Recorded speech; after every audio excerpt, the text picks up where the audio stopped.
Push, push, push. Ikaw kaya niya. Wow. Wow. Ano yan? Oh my Napakita. God, Anika! I know. A gift or you're actually engaged? Ang OA naman, walang ganun. Hiningi ko lang to sa mami ko. Ganda ng bato. Guys, kilala niyo ako, I'm a loveless. Ekis, ang wedding and marriage. Let's get that straight, okay? I'd like to stay single and peaceful. Ganun pala. Ano?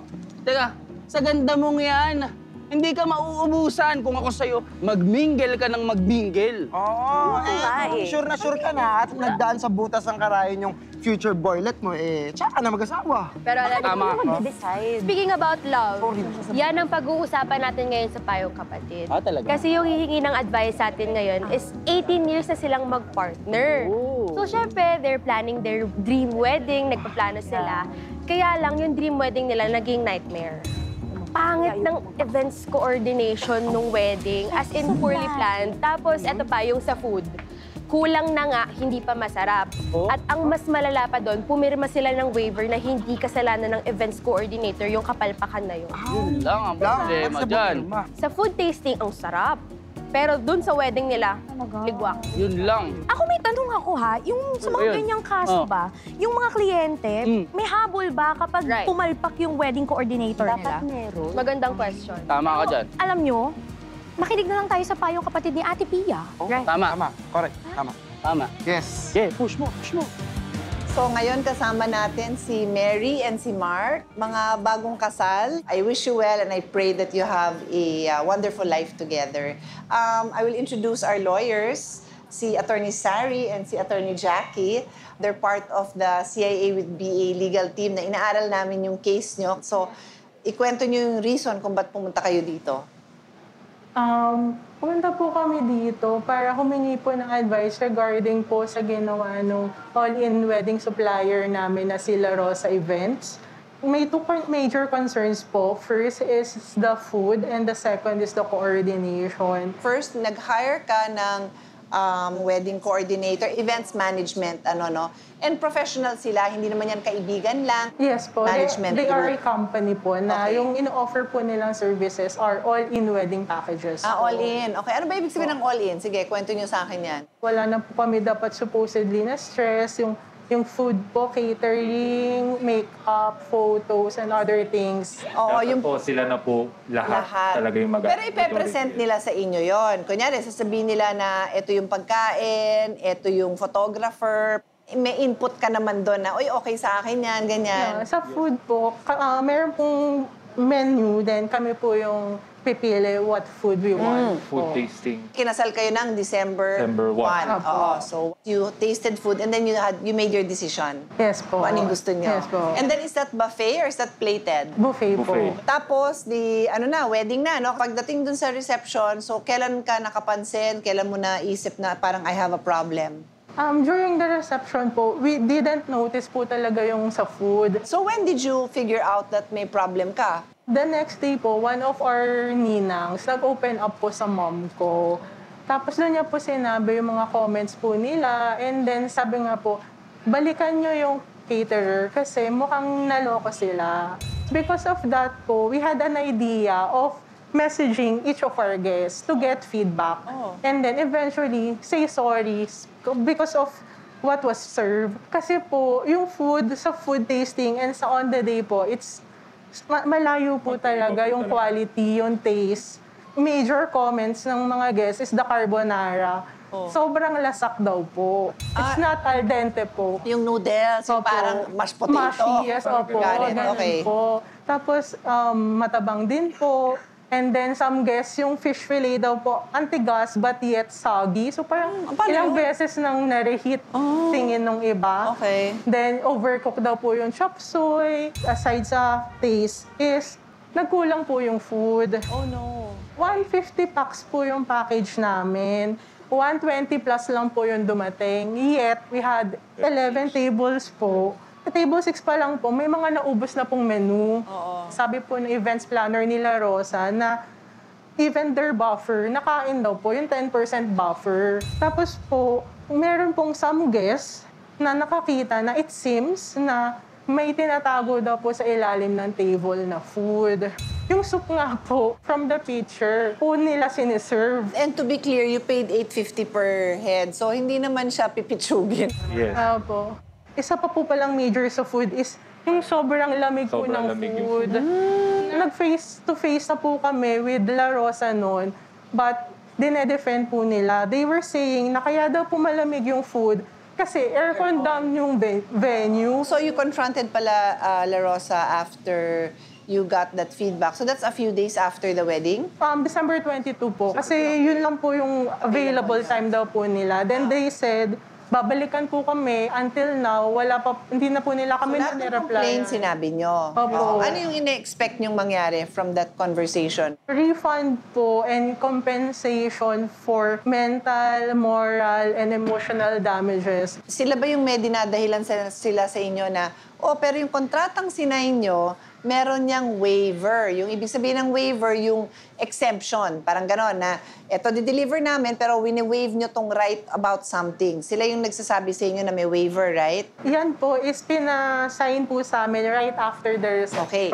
So that to me is a little bit strange, no? So you have a main contract kung saan yung deliverables nila nandun, di ba? So every time papasok kayo ng kontrata, kailangan nakasulat doon yung mga Details. deliverables ng both parties. Tapos, may waiver not in that same contract, but in another contract. Yes. Ang main contract, na pirmahan mo yan Down payment po. with the down payment, and you signed that in January, so like almost 1 year before the wedding. 2 years pa nga po. And then itong waiver, Another piece of paper po na pinasign sa amin right after po the reception. So kami naman po during that time, syempre kakatapos lang din po nung event, wala rin po kaming naman. wala sa tamang wisyo. Mapa-oo na lang din po kami without properly checking. Which is yun nga po yung i-raise sana namin together with yung sa food. Sa refund. Okay. Yung waiver po na yun. Sige. So let's quickly talk about your other issues with the coordination. Ano yung concerns nyo dun sa pagganap nila ng responsibility nila to do the coordination? Yung head coordinator po nila, may pin-provide pong timeline. On the day po, hindi po nasunod yung timeline na yun. Dapat po kasi by 12, alis na po siya ng hotel going to the church. Ako naman po, 12:30.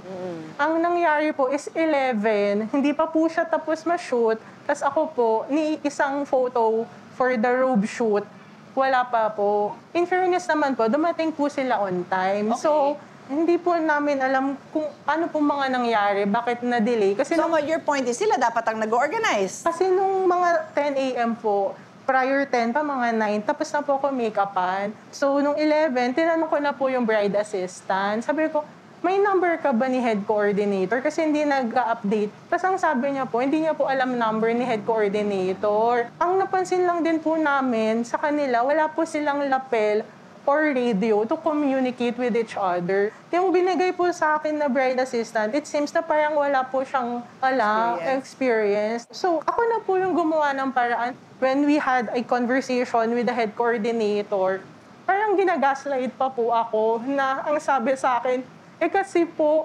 nagpaka-stress ka po, hindi po tulad ng ibang brides namin. Is it right to say that to me po? Yeah. Yung una po, we want this to be private, na between the two of us lang po. Basta makipag-coordinate lang po sila. But yun nga po, binlock na po kami sa lahat ng pages nila, sa personal accounts. I'm sorry naman na ganun ang naging experience mo, but clear naman yung pagpapaliwanag mo na based on the menu and the food tasting, pero yung quality talaga. And I think it seems na marami ka namang evidence to prove that, no? What I want to tie that into is, bakit kaya kailangan nila magpapirma ng waiver? Ano yung sinabi ni waiver doon? Na ikaw ay wini-waive mo ang liability tungkol dun sa food kasi sabi dun sa pinapirmahan sa'yo, hindi na sila Rosa ang supplier ng food. Ikaw daw ay nag-hire ng sarili mong caterer. Yun ang napirmahan mo. So are you telling me now na hindi accurate yon, hindi totoo yon? Opo, sa kanila po galing yung food. Yun po. Kasi Sa kanila kasama po talaga. yung sa package Opo, nila, sa pa. yung catering. Meaning, yung last minute na nagpapirma sila sa'yo na in the middle pa of the wedding, parang naghuhugas kamay sila and they were protecting themselves by making you sign that. Yun ang side nyo. Kasi noong time po na yun, ang explanation po ni events planner, pasign lang po nito. It's just for proving na wala daw pong sumakit yung tiyan on that time. Ang una nilang ilalaban is bound ka doon, di ba? But I can understand at may laban nga kayo. Wala kayong presence of mind nung time na pinirmahan nyo yun. And pwede kasi yung ilaban na may fraud, may pangloloko yung kabila, na magpapapirma sila sa inyo ng ganon, especially at that time. Did you want to add anything? Ang sabi ng batas and even ang mga Supreme Court cases, nakalagay doon that it has to be knowingly, intelligently, and you have sufficient awareness of the relevant circumstances and the likely consequences pag pinirmahan niyo po yun, which is obvious in this case na hindi niyo po nagawa. And it wasn't even explained to you. And Ate Pia, narinig naman po natin na medyo bad faith yung pagpapapirma dahil ginawa po siya after reception. So, ibig sabihin po, nakita na nila na table 6 pa lang, nagkulang na sila. Nakita po nila na yung mga guests pwedeng, bakit ang lamig? Bakit ganyan? Tsaka idadagdag ko doon wala naman silang mapapatunayan na may binayaran kayong ibang caterer. So I'll go now to the next step nyo. Ang next step nyo is you can go to the DTI at pwede kayong magsumbong. On record yan para for the protection of the future consumers. Yung makuha mong damages, yung ma-reimburse ka doon, and then yung gusto mong yung for the stress na pinagdaanan mo, that's moral damages. You will have to go to court. So what we can do is we can assist you with a demand letter because all of this starts with a demand letter para mapilitan sila na makipag-usap sa inyo ng maayos. But maybe you don't have to go to court if they agree na, sige, let's just settle this, pay us, and let's just consider this a bad experience and galingan na lang nila for their future para you don't have to go to court. But if they don't, after you give the demand letter, then you can go to court and proceed and file a case against them. You wanna add anything, Sari? So the waiver being a contract of adhesion is void. So that being said, you do have a recourse po against the events management. And in filing a case po for damages, for your case, the moral damages, we will just have to prove the mental anguish and the anxiety that you went through brought about by their negligence po or bad faith. So again, I'm sorry na you went through this, but I pray that you can set it aside in due time and then move on and get the compensation and the damages that you deserve. Thank you. Thank you so much. Until then.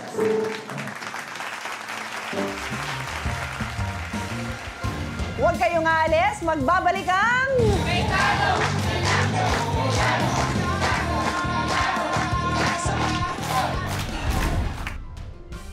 Matapos ang ilang ulit na sumubok ang Cayetano in Action Team na makipag-ugnayan sa events company na inireklamo ni Mary at Mark, sinamahan ng Cayetano in Action Team si Mark sa opisina ng Department of Trade and Industry para makapag-file ng formal na reklamo laban sa events company. Hindi na pinayagan ng programa na kumuha ng pahayag sa mga kinauukulan ng DTI, pero hinarap kami ng isang representative ng DTI at ipinaliwanag kay Mark ang mga susunod na mangyayari. Sinabi naman niya na ang gagawin nun is i-evaluate nila, magbibigay sila ng feedback within a couple of days after nung evaluation nila, and then after nun, mag-proceed siya, kapag within the means of DTI, then mag-proceed siya hopefully within mediation between us and then the events management. Ayon kay Mark, mas magaan na ang pakiramdam niya at gagaan na rin ang pakiramdam ni Mary ngayong nakagawa na sila ng unang hakbang sa kanilang problema. Gusto kong magpasalamat siyempre sa team, sa pagtulong, sa pag-assist sa amin. Salamat din kay Sir Alan at kay Ma'am Pia sa pag-help din, pag-rinig sa concern namin, at pagbigay din ng mga feedback at tulong, at kung ano yung mga gagawin. Thank you so much.